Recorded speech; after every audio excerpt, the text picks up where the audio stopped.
ಉಪಮುಖ್ಯಮಂತ್ರಿ ದಿಢೀರಂತ ದೆಹಲಿಗೆ ಹಾರಿದ್ದಾರೆ. ಸಂಪುಟ ಪುನರ್ರಚನೆ ಚರ್ಚೆ ವಿಚಾರದ ಹೊತ್ತಲ್ಲೇ ಡಿಕೆಶಿ ದೆಹಲಿಗೆ ತೆರಳಿರುವುದು ಹತ್ತಾರು ಪ್ರಶ್ನೆಗಳನ್ನು ಹುಟ್ಟುಹಾಕಿದೆ.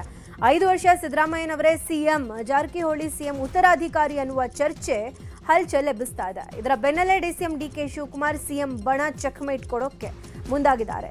ಎಐಸಿಸಿ ಪ್ರಧಾನ ಕಾರ್ಯದರ್ಶಿ ಕೆಸಿ ವೇಣುಗೋಪಾಲ್, ರಾಜ್ಯ ಉಸ್ತುವಾರಿ ಸಚಿವ ಸುರ್ಜೇವಾಲಾರನ್ನ ಡಿಕೆಶಿ ಭೇಟಿಯಾಗಿದ್ದು ಗೊಂದಲಗಳಿಗೆ ತೆರೆ ಎಳೆಯುವಂತೆ ಒತ್ತಡ ಹೇರಿದ್ದಾರಂತೆ. ಇವತ್ತು ರಾಹುಲ್ ಗಾಂಧಿಯನ್ನ ಭೇಟಿ ಮಾಡುವ ಸಾಧ್ಯತೆ ಇದ್ದು ನೇರವಾಗಿ ಕೆಲ ವಿಷಯಗಳನ್ನು ಪ್ರಸ್ತಾಪಿಸುವ ಸಾಧ್ಯತೆ ಇದೆ. ಉಪಮುಖ್ಯಮಂತ್ರಿ ಡಿಕೆಶಿ ದೆಹಲಿಗೆ ಹೋಗಿರುವ ಹಿಂದೆ ನಾನಾ ಲೆಕ್ಕಾಚಾರಗಳು ಚರ್ಚೆ ಆಗ್ತಾ ಇದೆ. ಇನ್ನೊಂದು ಕಡೆ ಮುಖ್ಯಮಂತ್ರಿ ಸಿದ್ದರಾಮಯ್ಯ ಕೂಡ ದೆಹಲಿ ಪ್ರವಾಸಕ್ಕೆ ಸಜ್ಜಾಗಿದ್ದಾರೆ. ನವೆಂಬರ್ 14ರಂದು ಬಿಹಾರ ವಿಧಾನಸಭಾ ಚುನಾವಣೆಯ ಫಲಿತಾಂಶ ಹೊರಬೀಳಲಿದೆ. ಅದಾದ ಮರುದಿನವೇ ಅಂದರೆ ನವೆಂಬರ್ 15ರಂದೇ ಸಿದ್ದರಾಮಯ್ಯ ದೆಹಲಿಗೆ ತೆರಳಲಿದ್ದಾರೆ. ದೆಹಲಿಯಲ್ಲಿ 2-3 ದಿನಗಳ ಕಾಲ ವಾಸ್ತವ್ಯವನ್ನು ಹೂಡಲಿದ್ದಾರೆ. ನವೆಂಬರ್ 15ರಂದು ಕಾಂಗ್ರೆಸ್ ಹಿರಿಯ ನಾಯಕ ಕಪಿಲ್ ಸಿಬಲ್ ಅವರ ಪುಸ್ತಕ ಬಿಡುಗಡೆ ಕಾರ್ಯಕ್ರಮದಲ್ಲಿ ಮೊದಲು ಸಿಎಂ ಭಾಗಿಯಾಗ್ತಾರೆ. ನಂತರ 3 ದಿನ ಸಿಎಂ ದೆಹಲಿಯಲ್ಲೇ ವಾಸ್ತವ್ಯ ಹೂಡಲಿದ್ದು ದೆಹಲಿ ಭೇಟಿ ವೇಳೆ ಸಂಪುಟ ಪುನರ್ರಚನೆ ಬಗ್ಗೆ ವರಿಷ್ಠರ ಜೊತೆ ಸಿಎಂ ಚರ್ಚೆ ಮಾಡುವುದು ಬಹುತೇಕ ಫೈನಲ್ ಆಗಿದೆ.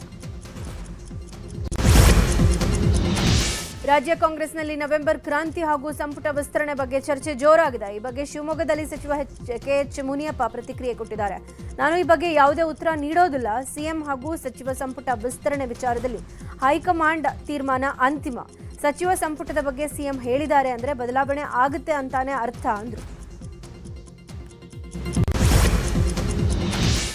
ಮುಸ್ಲಿಮರ ಬಗ್ಗೆ ಅವಹೇಳನಕಾರಿಯಾಗಿ ಮಾತಾಡಿದ್ದ ಕಲ್ಲಡ್ಕ ಪ್ರಭಾಕರ್ ಭಟ್ ಬಗ್ಗೆ ಸಚಿವ ಪ್ರಿಯಾಂಕ್ ಖರ್ಗೆ ಕಿಡಿಕಾರಿದ್ದಾರೆ. ಕಲ್ಲಡ್ಕ ಪ್ರಭಾಕರ್ ಭಟ್ ಕಾನೂನಿಗಿಂತ ದೊಡ್ಡವರ. ಅವರು RSSನಲ್ಲಿ ಮಾತನಾಡಿದಂತೆ ಸಾರ್ವಜನಿಕವಾಗಿ ಮಾತನಾಡೋಕೆ ಹೋದ್ರೆ ಆಗಲ್ಲ. ಕಲ್ಲಡ್ಕ ಅಲ್ಲ, ಅವರ ಅಪ್ಪ ಆದರೂ ಕಾನೂನು ಪ್ರಕಾರವೇ ನಡ್ಕೊಳ್ಬೇಕು. RSS ದೇವರಿಗಿಂತ ದೊಡ್ಡವರಾಗ್ಬಿಟ್ಟಿದೆಯಾ?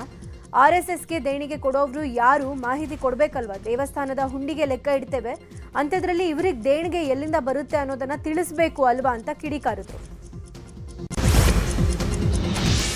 ಬೆಳಗಾವಿ ಜಿಲ್ಲೆ ಅಥಣಿಯ ಕೃಷ್ಣ ಸಹಕಾರಿ ಸಕ್ಕರೆ ಕಾರ್ಖಾನೆಯ ಚುನಾವಣೆಯಲ್ಲಿ ಲಕ್ಷ್ಮಣ ಸವದಿ ಅಂಡ್ ಟೀಮ್ ಗೆದ್ದು ಬೀಗಿದೆ. ಚುನಾವಣೆಯಲ್ಲಿ 12ಕ್ಕೆ 12 ಸ್ಥಾನವನ್ನ ಸವದಿ ಬೆಂಬಲಿತ ಅಭ್ಯರ್ಥಿಗಳು ಗೆದ್ದು ಗೆಲುವಿನ ನಗೆ ಬೀರಿದ್ದಾರೆ. ಚುನಾವಣೆಗಾಗಿ ಮೂಲ ಬಿಜೆಪಿ ಹಾಗೂ ಕಾಂಗ್ರೆಸ್ ನಾಯಕರ ಒಗ್ಗಟ್ಟು ಪ್ರದರ್ಶನ ನಡೆಸಿದರು. ರಮೇಶ್ ಜಾರಕಿಹೊಳಿ ಬೆಂಬಲಿತ ಸ್ವಾಭಿಮಾನಿ ರೈತರ ಟೀಮ್ಗೆ ಭಾರಿ ಹಿನ್ನಡೆ ಆಗಿದೆ. ಇನ್ನು ಲಕ್ಷ್ಮಣ ಸವದಿ ಪುತ್ರ ಚಿದಾನಂದ ಸವದಿ ತೊಡೆ ತಟ್ಟಿ ಸಂಭ್ರಮ ಪಟ್ಟಿದ್ದಾರೆ. ರಾಜ್ಯ ಬಿಜೆಪಿಯಲ್ಲಿ ನಾಯಕತ್ವದ ಗೊಂದಲ ಜೋರಾಗಿದೆ. ಹೀಗಾಗಿ ರೆಬೆಲ್ ಹಾಗೂ ತಟಸ್ಥ ಬಣಗಳು ವರಿಷ್ಠರ ಭೇಟಿಗೆ ಸಜ್ಜಾಗಿವೆ. ಬಿಜೆಪಿ ರೆಬೆಲ್ ಶಾಸಕ ರಮೇಶ್ ಜಾರಕಿಹೊಳಿ ಬಸವರಾಜ ಬೊಮ್ಮಾಯಿ ಜೊತೆ ಚರ್ಚೆ ನಡೆಸಿದ್ದಾರೆ. ಬಿಹಾರ ಚುನಾವಣೆಯ ಬಳಿಕ ಭೇಟಿಗೆ ಬಸವರಾಜ ಬೊಮ್ಮಾಯಿ ಸಲಹೆ ನೀಡಿದ್ದಾರೆ. ಹೀಗಾಗಿ ಬಿಹಾರ ಚುನಾವಣೆಯ ನಂತರ ಹೈಕಮಾಂಡ್ ನಾಯಕರ ಭೇಟಿಗೆ ರೆಬೆಲ್ ನಾಯಕರು ನಾನಾ ಕಸರತ್ತು ನಡೆಸುತ್ತಿದ್ದಾರೆ. ಧರ್ಮಸ್ಥಳ ಬುರುಡೆ ಪ್ರಕರಣದ ತನಿಖೆಯನ್ನ ಎಸ್ಐಟಿ ಚುರುಕುಗೊಳಿಸಿದೆ. ಮೊನ್ನೆಯಿಂದಲೂ ಬೆಳ್ತಂಗಡಿ ಎಸ್ಐಟಿ ಕಚೇರಿಯಲ್ಲಿ ಪ್ರಣಬ್ ಮಹಾಂತಿ ಮೊಕ್ಕಾಂ ಹೂಡಿದ್ದಾರೆ. ಪ್ರಕರಣ ಸಂಬಂಧ ಇವತ್ತು ಬೆಳಗ್ಗೆ 10:30ಕ್ಕೆ ವಿಚಾರಣೆಗೆ ಹಾಜರಾಗುವಂತೆ ಮಹೇಶ್ ಶೆಟ್ಟಿ ತಿಮ್ರೋಡಿ, ಗಿರೀಶ್ ಮಟ್ಟಣ್ಣನವರ್, ಜಯಂತ್ ಟಿ ವಿಠಲಗೌಡಗೆ ಎಸ್ಐಟಿ ನೋಟಿಸ್ ನೀಡಿದ್ದು ಇವತ್ತು ಎಸ್ಐಟಿ ಮುಖ್ಯಸ್ಥ ಪ್ರಣಬ್ ಮಹಾಂತಿ ನೇತೃತ್ವದಲ್ಲಿ 4 ವಿಚಾರಣೆ ನಡೆಯಲಿದೆ. ಮನೆಯೊಂದರಲ್ಲಿ ಸ್ಫೋಟ ಸಂಭವಿಸಿದ ಪರಿಣಾಮ ವೃದ್ಧೆಯೊಬ್ಬರು ಸಾವನ್ನಪ್ಪಿರುವ ಘಟನೆ ಕೆಆರ್ಪುರಂನ ತ್ರಿವೇಣಿ ನಗರದಲ್ಲಿ ಸಂಭವಿಸಿತ್ತು. ಇದೀಗ ಸ್ಫೋಟದ ಬಗ್ಗೆ ಹಲವಾರು ಅನುಮಾನ ಮೂಡಿದ್ದು ಪೊಲೀಸರಿಗೆ ತಲೆನೋವಾಗಿದೆ. ಸಿಲಿಂಡರ್ ಗ್ಯಾಸ್ ಸೋರಿಕೆಯ ಅಥವಾ ಬೇರೆ ಸ್ಫೋಟಕ ವಸ್ತುಗಳೇನಾದರೂ ಇದೆಯಾ ಅನ್ನೋದರ ಬಗ್ಗೆ ಪರಿಶೀಲನೆ ಮಾಡಲಾಗ್ತಾ ಇದೆ. ಆದರೆ ಇಡೀ ಮನೆ ನೆಲಸಮವಾಗಿದ್ದು ಅವಶೇಷಗಳನ್ನು ತೆಗೆದು ಪರಿಶೀಲನೆಗೆ ಹಿರಿಯ ಅಧಿಕಾರಿಗಳು ಸೂಚಿಸಿದ್ದಾರೆ. ಇನ್ನು ಗಾಯಾಳು ಯುವತಿ ಚಂದನ ಸ್ಥಿತಿ ಗಂಭೀರವಾಗಿದ್ದು ವಿಕ್ಟೋರಿಯಾ ಆಸ್ಪತ್ರೆಯಲ್ಲಿ ಚಿಕಿತ್ಸೆ ಮುಂದುವರಿದಿದೆ. ತನ್ನ ಸ್ನೇಹಿತೆಗೆ ಆಕೆಯ ಖಾಸಗಿ ಫೋಟೋ ತೋರಿಸಿ ಹಣಕ್ಕೆ ಬೇಡಿಕೆ ಆರೋಪದ ಮೇಲೆ ನಟಿ ಆಶಾ ಜೋಯಿಸ್ ಬ್ಲ್ಯಾಕ್ ಮೇಲ್ ಮಾಡಿದ್ರು ಅನ್ನುವ ಆರೋಪ ಕೇಳಿಬಂದಿತ್ತು. ಹೀಗಾಗಿ ಕಿರುತೆರೆ ನಟಿಗೆ ಪೊಲೀಸರು ನೋಟಿಸ್ ಅನ್ನು ನೀಡಿದ್ದಾರೆ. ವಿಚಾರಣೆಗೆ ಹಾಜರಾಗೋದಕ್ಕೆ ತಿಲಕ್ ನಗರ ಪೊಲೀಸರು ನೋಟಿಸ್ ಕೊಟ್ಟಿದ್ದು 2 ಕೋಟಿ ನೀಡುವಂತೆ ಒತ್ತಾಯ ಮಾಡಿದ್ರಂತೆ. ಜೊತೆಗೆ ಸ್ನೇಹಿತೆಯ ಖಾಸಗಿ ಫೋಟೋ ಹಾಗೂ ಆಡಿಯೋಗಳನ್ನು ಶೇರ್ ಮಾಡಿದ ಆರೋಪದ ಮೇರೆಗೆ ದೂರನ್ನ ನೀಡಲಾಗಿತ್ತು. ಹೀಗಾಗಿ ಎಫ್ಐಆರ್ ದಾಖಲಿಸಿರುವ ಪೊಲೀಸರು ವಿಚಾರಣೆಗೆ ಹಾಜರಾಗಲು ನೋಟಿಸ್ ನೀಡಿದ್ದಾರೆ. ಚಾಮರಾಜನಗರ ಜಿಲ್ಲೆ ಬಿಳಿಗಿರಿ ರಂಗನ ಬೆಟ್ಟದ ಗುಡಿ ವಲಯದ ಸಫಾರಿ ಝೋನ್ನಲ್ಲಿ ಹಲವು ದಿನಗಳ ಬಳಿಕ ಗಂಡು ಚಿರತೆಯೊಂದು ಕಾಣಿಸಿಕೊಂಡಿದೆ. ಹಚ್ಚ ಹಸಿರಿನಿಂದ ಕೂಡಿದ ಅರಣ್ಯದಲ್ಲಿ ಕ್ಯಾಮೆರಾಗೆ ಪೋಸ್ ಕೊಟ್ಟ ರೀತಿಯಲ್ಲಿ ಕಾಣಿಸಿಕೊಂಡ ಚಿರತೆ ಪ್ರವಾಸಿಗರಲ್ಲಿ ಪುಳಕ ಉಂಟು ಮಾಡಿದೆ. ತಾಯಿಯಿಂದ ಬೇರ್ಪಟ್ಟು ಆನೆಮರಿಯೊಂದು ಕಾಡಿಂದ ನಾಡಿಗೆ ಬಂದಿದೆ. ಹೊಸೂರು ಸಮೀಪದ ಡೆಂಕಣಕೋಟೆಯ ಮಾರಸಂದ್ರ ಗ್ರಾಮದಲ್ಲಿ ಆನೆಮರಿ ಕಂಡು ಊರಿನವರು ಅಟ್ಟಾಡಿಸಿದ್ದಾರೆ. ದೊಣ್ಣೆಗಳಿಂದ ಹೊಡೆದು ಆನೆಮರಿಯನ್ನ ಯುವಕರು ವಿಕೃತಿ ಮೆರೆದಿದ್ದಾರೆ. ನಂತರ ಅರಣ್ಯ ಇಲಾಖೆ ಅಧಿಕಾರಿಗಳಿಗೆ ಸ್ಥಳೀಯರು ಮಾಹಿತಿ ನೀಡಿದ್ದು, ಸ್ಥಳಕ್ಕೆ ಬಂದ ಅರಣ್ಯಾಧಿಕಾರಿಗಳು ಆನೆಮರಿಯನ್ನ ರಕ್ಷಿಸಿದ್ದಾರೆ.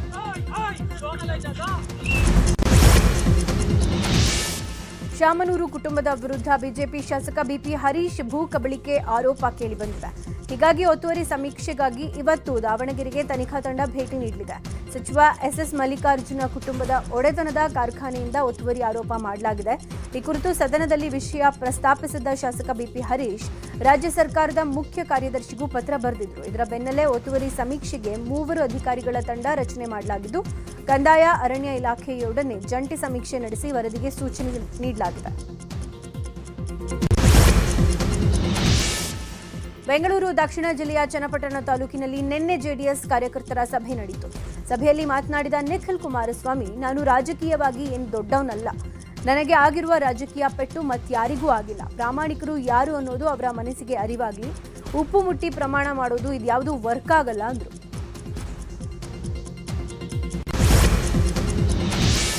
ಬೀದರ್ ಜಿಲ್ಲೆಯಾದ್ಯಂತ ಅಕ್ರಮ ಬಯೋಡೀಸೆಲ್ ದಂಧೆ ಎಗ್ಗಿಲ್ಲದೆ ನಡೀತಾ ಇದೆ. ಕೈಗಾರಿಕಾ ಪ್ರದೇಶದ ಜನರೇಟರ್ಗಳಿಗೆ ಬಳಕೆ ಆಗಬೇಕಾಗಿದ್ದ ಬಯೋಡೀಸೆಲ್ ಬೃಹತ್ ಲಾರಿಗಳಿಗೆ ಬಳಕೆ ಆಗ್ತಾ ಇದೆ. ಹೈವೇಗಳಲ್ಲಿ ರಾಜಾರೋಷವಾಗಿ ಬಯೋಡೀಸೆಲ್ ಮಾರ್ತಾ ಇದ್ರು. ಅಧಿಕಾರಿಗಳು ಕೈಕಟ್ಟಿ ಕೂತಿದ್ದಾರೆ. ಬಯೋಡೀಸೆಲ್ ಸೆಂಟರ್ಗಳ ಹಾಟ್ಸ್ಪಾಟ್ ಆಗಿ ಬಸವ ಕಲ್ಯಾಣ ಮುಂಬೈ ಹೈವೇ ಮಾರ್ಪಾಡಾಗಿದೆ. ಹೆಚ್ಚಿನ ಸಂಖ್ಯೆಯಲ್ಲಿ ಓಡಾಡುವ ಲಾರಿಗಳ ಸಂಚಾರವನ್ನೇ ಬಂಡವಾಳ ಮಾಡಿಕೊಂಡು ಕಡಿಮೆ ಬೆಲೆಗೆ ಬಯೋಡೀಸೆಲ್ ಮಾರಾಟ ಮಾಡಲಾಗ್ತಾ ಇದೆ. ಕೋಲಾರ ಜಿಲ್ಲೆಯ ಮುಳಬಾಗಿಲು ನಗರ ಹೊರವಲಯದ ಬೈಪಾಸ್ ಬಳಿ ರಾಷ್ಟ್ರೀಯ ಹೆದ್ದಾರಿ ಪ್ರಾಧಿಕಾರ ನಿರ್ಮಾಣ ಮಾಡುತ್ತಿರುವ ಅಂಡರ್ ಪಾಸ್ ಕಾಮಗಾರಿಗೆ ವಿಘ್ನಗಳು ತಪ್ಪುವಂತೆ ಕಾಣಿಸ್ತಾನೇ ಇಲ್ಲ. ನರಸಿಂಹತೀರ್ಥ ಬಳಿ ನಿರ್ಮಾಣ ಹಂತದ ಅಂಡರ್ ಪಾಸ್ನಲ್ಲಿ ಸರಣಿ ಮಣ್ಣು ಕುಸಿತದಿಂದ ಕಾಮಗಾರಿ ನಿಂತಲೇ ನಿಂತಿದೆ. ವಡಹಳ್ಳಿ ಗ್ರಾಮದ ಬಳಿಯೂ ನಿರ್ಮಾಣ ಹಂತದ ಅಂಡರ್ ಪಾಸ್ ಕಾಮಗಾರಿ ಆಮೆಗತಿಯಲ್ಲಿ ಸಾಗ್ತಾ ಇದೆ. ಇನ್ನು ಕಾಮಗಾರಿ ಹಿನ್ನೆಲೆ ಸರ್ವಿಸ್ ರಸ್ತೆ ನಿರ್ಮಾಣ ಆಗಿದ್ರೂ ಸಂಚಾರ ಕೋಲಾರ ಜಿಲ್ಲೆಯ ಮುಳಬಾಗಿಲು ತಾಲೂಕಿನ ಎನ್ ಚೌಡೇನಹಳ್ಳಿ ಸರ್ಕಾರಿ ಶಾಲೆಯಲ್ಲಿನ ಮೇಲ್ಛಾವಣಿ ಹಾಗೂ ಅಡುಗೆ ಕೋಣೆ ಕಾಮಗಾರಿ ಅರ್ಧಕ್ಕೆ ನಿಂತಿತ್ತು. ಅಲ್ಲದೆ ಶಾಲೆಯ ದುಸ್ಥಿತಿ ಬಗ್ಗೆ ನಮ್ಮ ನ್ಯೂಸ್ 18 ವರದಿ ಬಿತ್ತರಿಸಿತ್ತು. ಕೂಡಲೇ ಎಚ್ಚೆತ್ತ ಅಧಿಕಾರಿಗಳು ಸರ್ಕಾರಿ ಶಾಲೆಯ ದುರಸ್ತಿಗೆ ಸೂಚನೆಯನ್ನ ನೀಡಿದ್ದಾರೆ. ಇದೀಗ ಕಾಮಗಾರಿಯು ಆರಂಭವಾಗಿದ್ದು 4 ವರ್ಷಗಳ ನಂತರ ಶಾಲೆಯ ಸಮಸ್ಯೆಗೆ ಮುಕ್ತಿ ದೊರೆತಿದೆ. ನ್ಯೂಸ್ 18 ಬಿಗ್ ಇಂಪ್ಯಾಕ್ಟ್ ಇದಾಗಿದೆ. ಚಿತ್ರದುರ್ಗದ ಹಿರಿಯೂರಿನಲ್ಲಿರುವ ವಾಣಿ ವಿಲಾಸ ಜಲಾಶಯ ತುಂಬಿ ಹರಿದು ಕೋಡಿ ಬಿದ್ದಿದೆ. ಮೈದುಂಬಿ ನೀರನ್ನು ನೋಡೋದಕ್ಕೆ ಜನರೆಲ್ಲ ಕಿಕ್ಕಿರ್ತಿದ್ರು. ಈ ವೇಳೆ ನೀರಲ್ಲಿ ಕೊಚ್ಚಿ ಹೋಗ್ತಿದ್ದ ಯುವಕನನ್ನ ಜನರು ರಕ್ಷಣೆ ಮಾಡಿದ್ದಾರೆ.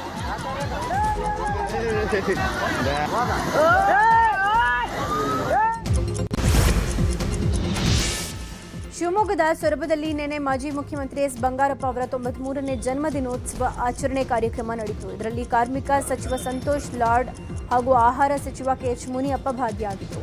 ಸೊರಬದ ಬಂಗಾರಧಾಮದಲ್ಲಿರುವ ಬಂಗಾರಪ್ಪ ಸಮಾಧಿಗೆ ಪುಷ್ಪ ನಮನ ಸಲ್ಲಿಸಿದರು.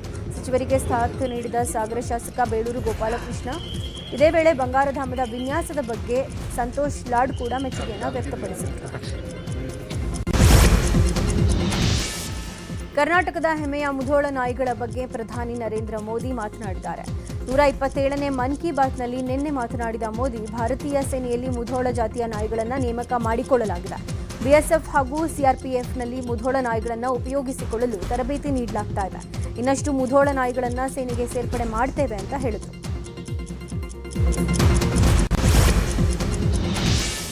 ಛತ್ತೀಸ್ಗಢದ ಕಂಕೇರ್ ಜಿಲ್ಲೆಯಲ್ಲಿ 13 ಮಹಿಳಾ ನಕ್ಸಲರು ಸೇರಿ 21 ಮಂದಿ ನಕ್ಸಲರು ಶರಣಾಗಿದ್ದಾರೆ. 3 AK-47, 2 ರೈಫಲ್, 4 SLR ರೈಫಲ್ಗಳು ಸೇರಿದಂತೆ 18 ಶಸ್ತ್ರಾಸ್ತ್ರಗಳನ್ನು ಹಸ್ತಾಂತರಿಸುವ ಮೂಲಕ ನಕ್ಸಲರು ಶರಣಾಗಿದ್ದಾರೆ. ಜಾರ್ಖಂಡ್ನಲ್ಲಿ ವೈದ್ಯಕೀಯ ನಿರ್ಲಕ್ಷ್ಯದ ಆಘಾತಕಾರಿ ಪ್ರಕರಣವೊಂದು ಬೆಳಕಿಗೆ ಬಂದಿದೆ. ಆಸ್ಪತ್ರೆಯೊಂದರಲ್ಲಿ ರಕ್ತ ಪಡೆದ 5 ಮಕ್ಕಳು HIVಗೆ ತುತ್ತಾಗಿದ್ದಾರೆ. ಸಿಂಗ್ಭೂಮ್ ಜಿಲ್ಲೆಯ ಜೈಬಾಸಾದ ಸರ್ಕಾರಿ ಆಸ್ಪತ್ರೆಯಲ್ಲಿ ಚಿಕಿತ್ಸೆ ಪಡಿತಾ ಇದ್ದ ಮಕ್ಕಳಿಗೆ ರಕ್ತದ ಅವಶ್ಯಕತೆ ಇತ್ತು ಅಂತ ಬ್ಲಡ್ ಬ್ಯಾಂಕ್ನಿಂದ ರಕ್ತ ತರಿಸಲಾಗಿತ್ತು. ಆದರೆ ಆ ರಕ್ತದಲ್ಲಿ HIV ಪಾಸಿಟಿವ್ ಪತ್ತೆ ಆಗಿದೆ. ಈಗ ತಪ್ಪಿತಸ್ಥರ ವಿರುದ್ಧ ಕಾನೂನು ಕ್ರಮ ಕೈಗೊಳ್ಳಲು ಸರ್ಕಾರ ತನಿಖಾ ತಂಡ ರಚಿಸಿದೆ. ಬಲೂಚಿಸ್ತಾನ್ ಪರ ಮಾತನಾಡಿದ ಬಾಲಿವುಡ್ ನಟ ಸಲ್ಮಾನ್ ಖಾನ್ಗೆ ಪಾಕಿಸ್ತಾನ ಭಯೋತ್ಪಾದಕ ಎಂಬ ಹಣೆಪಟ್ಟಿ ಕಟ್ಟಿದೆ. ರಿಯಾದ್ನಲ್ಲಿ ನಡೆದ ಜಾಯ್ ಫೋರಂ 2025 ಕಾರ್ಯಕ್ರಮದಲ್ಲಿ ಸಲ್ಮಾನ್ ಖಾನ್ ಭಾಗಿಯಾಗಿದ್ದರು. ಈ ವೇಳೆ ಸಲ್ಮಾನ್ ಬಲೂಚಿಸ್ತಾನ್ ಮತ್ತು ಪಾಕಿಸ್ತಾನವನ್ನು ಪ್ರತ್ಯೇಕವಾಗಿ ಉಲ್ಲೇಖಿಸಿದರು. ಭಾರತ ಮತ್ತು ಬಾಂಗ್ಲಾದೇಶ ನಡುವಿನ ಐಸಿಸಿ ಮಹಿಳಾ ಏಕದಿನ ವಿಶ್ವಕಪ್ ಟೂರ್ನಿಯ ಪಂದ್ಯ ಮಳೆಗೆ ರದ್ದಾಗಿದೆ. ನಿನ್ನೆ ಮುಂಬೈನಲ್ಲಿ ನಡೀಬೇಕಾಗಿದ್ದ ಪಂದ್ಯ ಮಳೆಯಿಂದಾಗಿ ರಿಸಲ್ಟ್ ಕಾಣದೆ ರದ್ದುಗೊಂಡಿತ್ತು. ಇದರಿಂದಾಗಿ ಉಭಯ ತಂಡಗಳು ತಲಾ 1 ಅಂಕ ಪಡೆದವು. ಟೀಂ ಇಂಡಿಯಾ 7 ಪಂದ್ಯಗಳ ಪೈಕಿ 3ರಲ್ಲಿ ಗೆದ್ದು 4ನೇ ಸ್ಥಾನದಲ್ಲಿದ್ದರೆ ಬಾಂಗ್ಲಾ 7ನೇ ಸ್ಥಾನಿಯಾಗಿ ಅಭಿಯಾನ ಕೊನೆಗೊಳಿಸಿತು. ಶಿವರಾಜ್ ಕುಮಾರ್ ಅಭಿಮಾನಿ ಮುನೀಂದ್ರ ಹೊಸದಾಗಿ ಸಿನಿಮಾ ಡಿಸ್ಟ್ರಿಬ್ಯೂಷನ್ ಕೆಲಸ ಶುರು ಮಾಡಿದ್ದಾರೆ. ನೆಚ್ಚಿನ ಅಭಿಮಾನಿಗೆ ಶಿವಣ್ಣ ಮನಸಾರೆ ಹಾರೈಸಿದ್ದಾರೆ. ಒಳ್ಳೆಯದಾಗಲಿ ಅಂತ ಶುಭ ಕೋರಿದ್ದಾರೆ.